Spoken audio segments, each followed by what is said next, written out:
আল্লাহর নবী বলেন, উসমান রে, তুমি আমার জামাই হতে পারো, তুমি আমার মেয়ের জামাতা হতে পারো, কিন্তু আমি নবী নিজের থেকে কিছুই বলি না। আমি যা বলেছি আমার মালিকের ইশারায় বলেছি। তুমি উসমান আমি নবীর মেয়ের জামাতা হইতে পারো, আশরে মুবাশশারার সদস্য তুমি হইতে পারো রে, তবুও তুমি উসমান গরিবের 500 বছর পরে জান্নাতে ঢুকবা। উসমান গনি কয়, নবী গো, কিছুই বুঝি নাই গো। কেন গো নবী, কেন? এমন সম্পদ আমার লাগবে না যেই সম্পদের কারণে আমার জান্নাতে যাইতে দেরি হয়। কোন কারণে? আমি তো হক আদায় করেছি, আমি তো সম্পদের হক যথাযথ আদায় করি। মদিনা নগরী যে অভাব, মানুষ খাইতে পায় না, দুর্ভিক্ষ। হয়তো উসমান গনি 100টা উট বুঝাই করে আটা নিয়ে মদিনায় ঢুকতেছেন। মদিনার ব্যবসায়ীরা মদিনা থেকে বের হয়ে গেছে সন্ধান পাইয়া।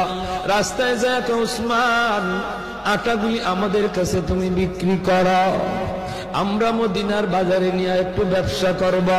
পাইকারের দল তারা মদিনা থেকে বের হয়ে গেছে, আগে কিনে ব্যবসা করত। হয়তো উসমান কই, তোমরা আমার আটার দাম কত দিবা? পাইকারের দলেরা কয়, আমরা 2 দিব।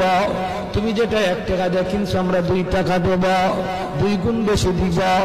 উসমান গনি কয়, না না, হবে না, আমার মালের দাম আরো উঠছে। জোরে কর না সুবহানাল্লাহ। মালের দাম আরো বাড়ছে, মালের দাম আরো এর চেয়ে আরো বেশি একজনে কইছে। এমনি পাইকাররা কয়, ব্যবসায়ীরা কয়, উসমান নেও, দিলাম 3 টাকা 3 গুণ। উসমান গনি কয়, আরো বেশি কইছে। কয়, দিলাম উসমান 4 গুণ। উসমান গনি কয়, আরো বেশি দাম হইছে। পাইকাররা কয়, উসমান রে, কাল থেকে নিয়ে আজ বিকাল পর্যন্ত একটা খেজুরের দানাও আমার পেটে পড়ে নাই। আল্লাহ নবীর চোখ থেকে দর দর করে পানি পড়ে নবী কাঁদেন। মদিনার মসজিদে নববীর ভিতরে কান্নার রুল পড়ে গেল। এত বড় জলিলুল কদর সাহাবী